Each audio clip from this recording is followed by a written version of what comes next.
There's something brewing in Miami, something that doesn't fit neatly into any past comparison the league tries to force into the conversation. Robert Griffin III in Washington, Deebo Samuel in San Francisco. Interesting names, sure, but they drift far from what Miami has unfolding right now. Because whatever those players represented, they were never quite this. They never carried this mixture of calm confidence and sudden eruption the way Devon Achane does, now stepping into his third season with a presence that is difficult to define and impossible to ignore. And maybe that's the point. Maybe Achane is rewriting the whole blueprint. He's become the heartbeat of an offense that has stopped pretending it's only about speed in the air. He has taken Miami's ground game and turned it into something sharper, something that keeps defenses guessing in ways they clearly weren't prepared for.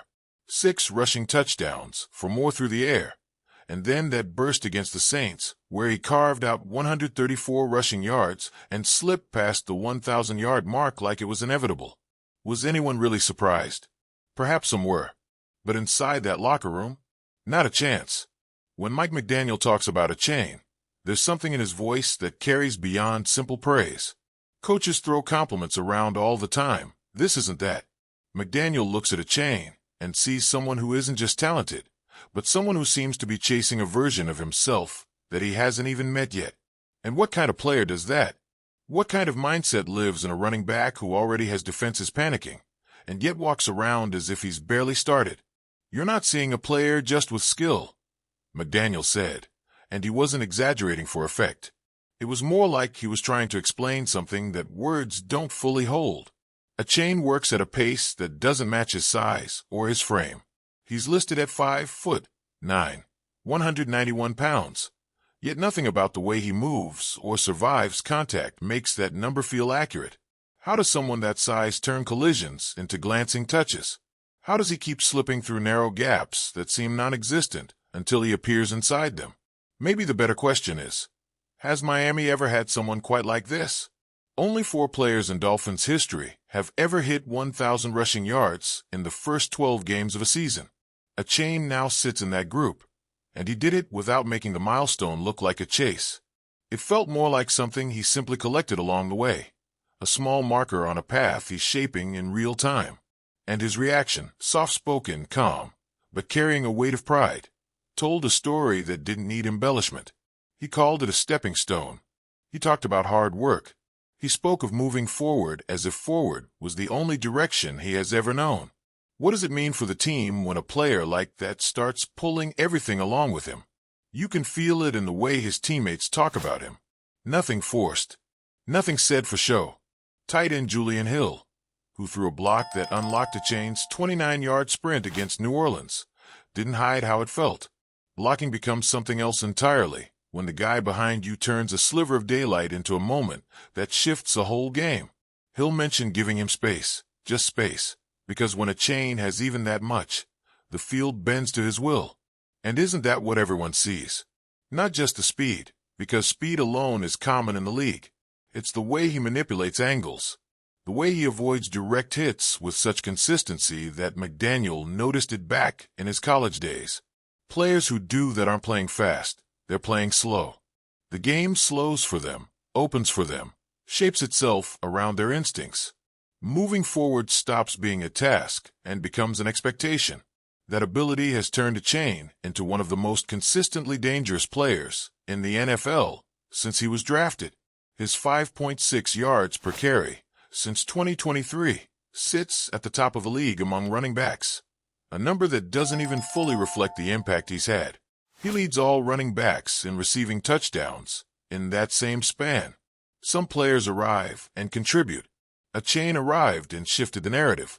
Tua Tagovailoa sees it clearly from the backfield.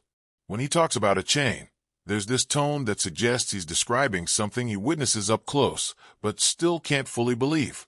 Plays that should collapse. Runs that should be stopped behind the line. Situations that look like trouble until suddenly they aren't. Tua mentioned watching what should be a negative play swirl into an 8-yard gain. How does a running back keep turning chaos into progress? And how long can a defense withstand that before it breaks? And maybe that's why Miami's entire offensive rhythm has changed. The Dolphins spent so much time building an identity around explosive passing that people forgot how quickly an identity can shift when the right player takes control of the ground game. Over the last several weeks, the team hasn't just leaned into the run, it has embraced it. For wins in the last 5 games, 3 straight victories, an average of 176.7 rushing yards per game, the best in the league during that stretch. It's not a trend, it's a transformation. Almost like the team remembered something it had stored away for too long. Sure, the passing game hasn't been itself. Less than 200 passing yards in 3 straight games. Empty red zone trips. Situations that normally would drag a team backward. Yet here Miami is, moving forward anyway. Why? Because the run game didn't simply step up, it took over. The offensive line rediscovered its edge, its rhythm, its ability to create lanes that weren't there earlier in the season. And with that foundation, a chain does the rest. He doesn't just hit the gaps. He finds windows barely wide enough for a breath of air.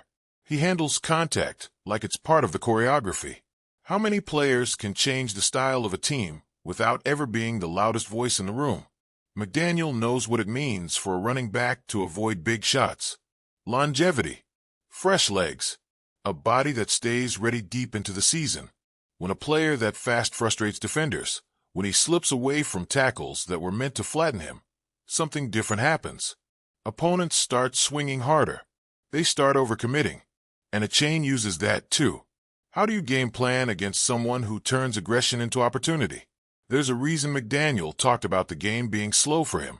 That's not a compliment. That's a warning to the rest of the league. Miami is no longer pretending to be one-dimensional. The Dolphins aren't waiting for the deep ball to save them or relying on speed alone to stretch the field. Now the team moves with layers, with rhythm, with a willingness to let the run dictate everything else. And if the run is being dictated by a chain, then the Dolphins are playing on terms they control. But the real question, the one that keeps lingering, is where this goes next. What happens when a player who hasn't yet seen the full extent of his own capabilities suddenly realizes what he can do? What does a defense do then? How do you prepare for a running back who hasn't even reached his final form, but is already carving through the league like this? Miami feels different this season. Not just improved, not just sharper, different. The kind of different that suggests something is building, something that might catch the league off balance.